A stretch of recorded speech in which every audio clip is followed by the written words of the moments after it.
Hi everyone, how are you doing? I'm Lillian, I'm Anita. and we are opening this YouTube channel called ANL Third Culture. Yep. So today we're gonna just briefly go over a little bit more into who we are and catching up what we've been doing in this past week. Actually, this is our second video of Get to Know Us Better. Yes. And it's interesting that we have not seen each other for a week. Yeah. So this is actually our first catch-up week, and Yeah.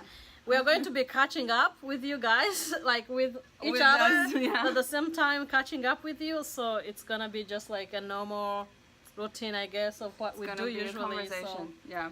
yeah. So what have you been up to anyway? Well, I was in Nashville, and I have a friend that's in graduate school in Nashville, and she booked us tickets to go to Imagine Dragons concert.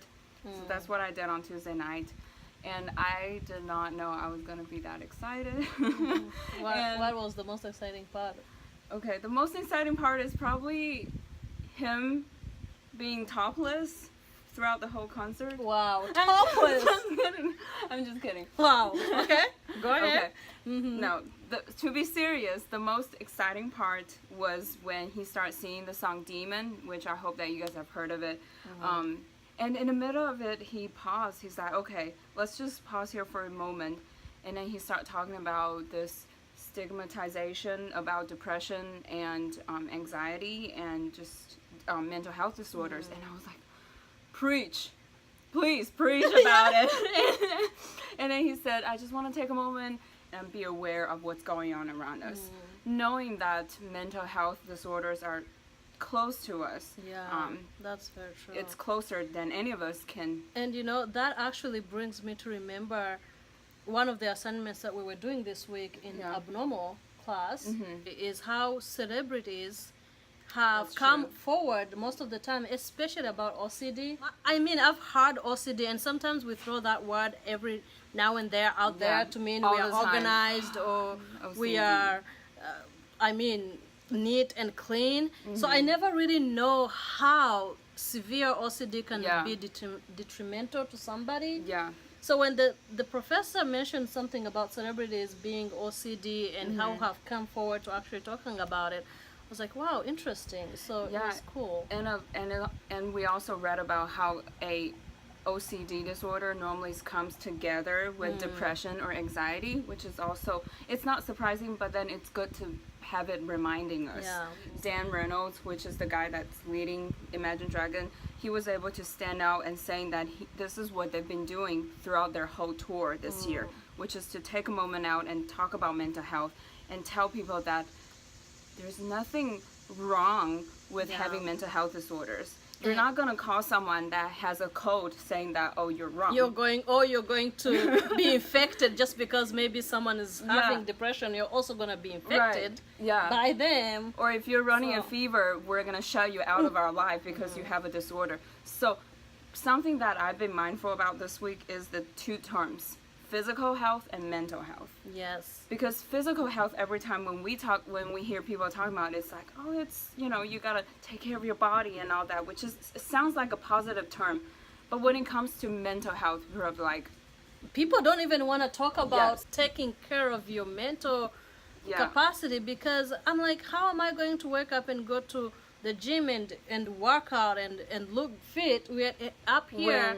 I'm really down and confused, and I have deeper inner voices. So I think that for us to maintain our physical bodies, everything has to start from the mind. Yes. And really, like for me, something that shifted tremendously in my life was more about being mindful of my mental health. Yeah, and one of the biggest thing for me that I have become more aware of mental health, other than being in our graduate school program, is to see myself shifting from Chinese culture to live in an American culture. Yes. This has really helped me to look for my identity, where I belong, and who I want to become. Yes. Because which is related to our third culture, where do I want to be completely Chinese still? But I can't because I'm already living here. But do I also want to just be completely American? No, there's no way, because I've been in China most of my life. Yeah. And honestly, I relate with Lillian almost everything she said. For example, actually, now going into what I've been up Yes, to. your week. My week has been very, very busy. I just want to let you know, guys, that besides this video, we have a life. So Yes, we are do. good friends, but I think that's even what brings relationships together, when you can let your friends go off and wander and do their own business. And so as she has been in Nashville, I've been also running around here. And one of the things that I've been doing mostly, I've been meeting people, because I'm from Rwanda, and so I work with children from financially disadvantaged backgrounds, and most of them were children that were formerly homeless and orphans.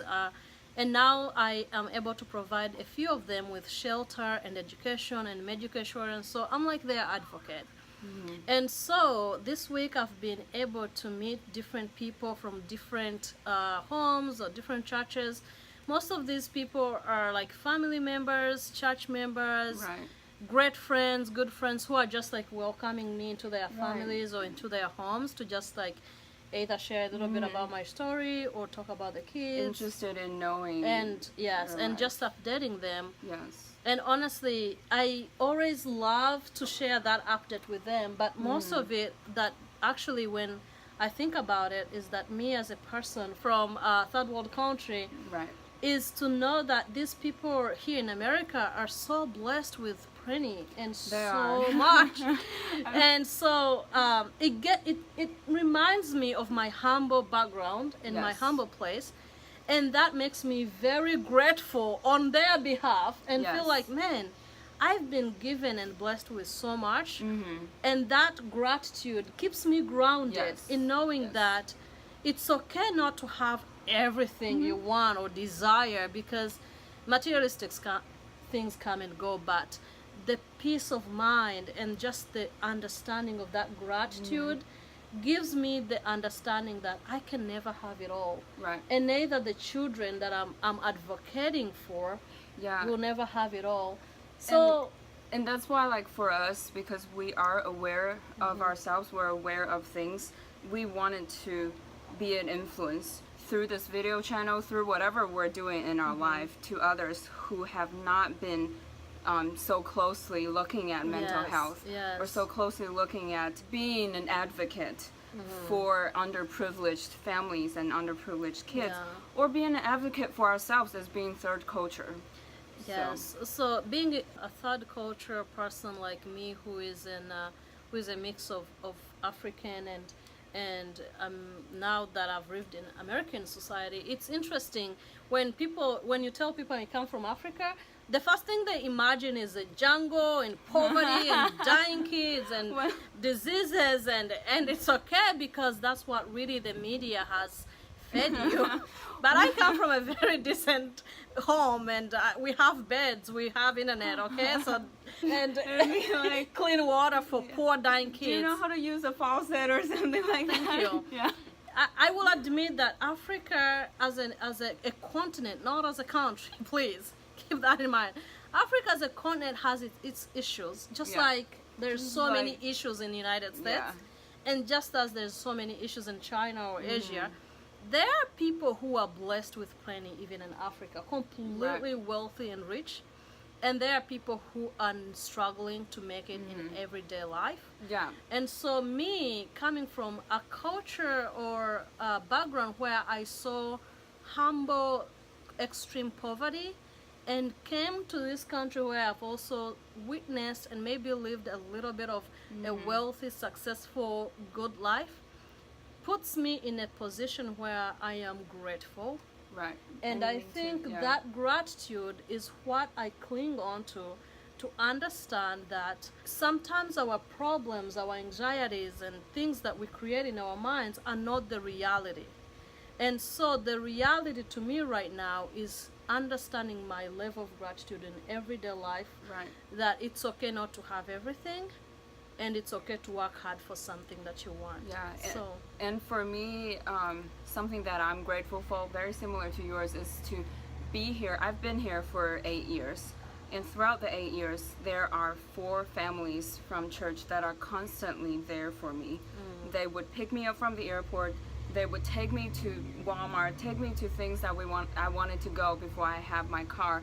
Yeah. So those are the ones that made us feel thankful of this culture, and made us feel thankful of their devotion in our life. I mean, they're strangers in the beginning. Why would a stranger wanted to do take anything? care of you and do everything. Actually, speaking of a stranger, I just came from right now as I'm talking. Right. I just came from a house of a lady that went to school with my American mom in high school. That was. And for 6 years I've lived in this small town. I didn't know they were living anywhere close. And somehow what went out there, and eventually they were like, you know what, you want to come and spend a night over here? Wow. I feel so blessed. I was there. I reached there last night, and there was this well set table and dinner and good meal. And this morning I went to church with them, and then we had a really good catching up story. It was like I was their kid or something. Yeah, and that's the hospitality I'm talking about. This morning when I was at church, I had this lady who actually helped down in Houston when it got hurricane and flooded. So I was marveled at her volunteer work in Houston. And she came up to me and she's like, well, I like your shirt. Reminded me of this university I went to. I was like, okay, where is it? She's like, in Texas. So I started talking, I was like, I really wanted to go to Texas and take a look at the grad school doctoral programs. And she's like, well, I have families and friends down there, and I just want you to know that you're welcome to let me know anytime, and I would like to contact them and have you find a place to stay while you're visiting. Exactly. And that's something that I'm very, very grateful for. And that is also something that in the future I want to do, which is to open my home, open my service to whoever that needs it. Yes. So without really tapping into so many long stories, we can go on and talk about ourselves or talk about what we've been up to this week. But I think that the after all theme that happens to be coming over and over in this video is that we all struggle, and we are going through a lot of things every day. But our encouragement to people who are listening to us right now, sometimes just looking through your day or your week and find one particular thing that you can be very grateful for. Could be a person, could be a cup of tea, could be a wonderful deep sleep that you had last night, could be hang out with friends. I think when we focus on what made us happy that week and be grateful to it, it takes away the anxiety of when we focus on something that makes us sad or something that we don't have. So my challenge really is to look back to a week or a day or I don't know, find one thing and focus on it and feel how grateful you are for that thing. And I think that once we let go of that part of clinging on to something we don't have and actually focusing on what we have creates the sense of peace and comfort and contentful within us. Yeah, and I remember there's this counseling group that we went to, and the facilitator said that, okay, let's share about our week, but after you're finished, always end with a praise and a victory. Yes. And that's something that you were just talking about, because we know that our mind would go through all of the things that happen in a week. There are some things that might be very depressing and anxious, but then knowing that out of the whole day, there's got to be something positive and thankful that you can think of. I mean, first of all, we're living in a very good environment. We have food, we have water, we have a shelter. And these are all the things we should be thankful for. And sometimes we take really closely for granted. Especially, let's say for example, my car, this family that I just came from visiting filled my car with gas. Aww. I feel like, what? I not only did I save $25 for the car with gas, but that is a small gesture I can never take for granted. So I am thankful that I have a car that helps me move from one place to another. And thinking those positive thoughts generates like positive neuron connections in your brain, and that's gonna add in fuels to your brain and to give it motivation. So I think that's all we have for now. So thank you so much for tuning in with us and for Yes. just enjoying with us. Please let us know if there's anything you've been grateful for this week, and if you want us to talk about anything that you would like us to talk about. We would love to share whatever we Yes. find about that. Comment below. Comment below. Tell us what you're thankful for this week, today, or last week, or even this year so far. Yeah. Otherwise, this is it. Thank you This is so it. much. Thank you. Like and subscribe. Bye.